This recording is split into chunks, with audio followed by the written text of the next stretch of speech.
تحية طيبة مشاهدينا. شهدت مدينة طنجة وتحديدا منطقة بني مكادة واقعة خطيرة حبست أنفاس المرة وأثارت جدلا واسعا على منصات التواصل الاجتماعي. فيديو تم تداوله على نطاق واسع يوثق لحظة تعريض موظف شرطة للخطر من طرف سائق سيارة يمتهن النقل السري في مشهد هوليودي يعكس التحديات التي يواجهها رجال الأمن أثناء تأدية واجبهم في استتباب النظام.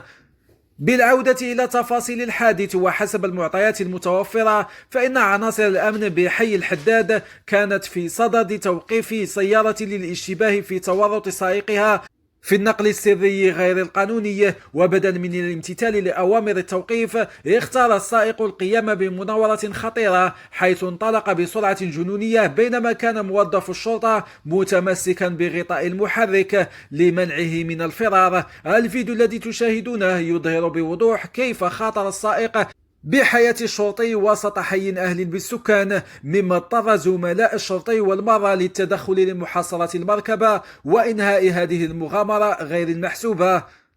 مباشرة بعد الواقعة تمكنت مصالح الأمن بطنجة من توقيف المشتبه فيه، وأفادت المصادر الرسمية أنه تم وضعه تحت تدبير الحراسة النظرية رهن إشارة البحث القضائي الذي تشرف عليه النيابة العامة المختصة. هذه الواقعة تفتح ملف النقل السري في عاصمة البوغاز من جديد، وهو النشاط الذي تعتبره السلطات خارجا عن القانون ويشكل خطرا على سلامة الركاب، خاصة مع لجوء بعض العاملين فيه إلى العنف أو الفرار أثناء عمليات المراقبة الروتينية.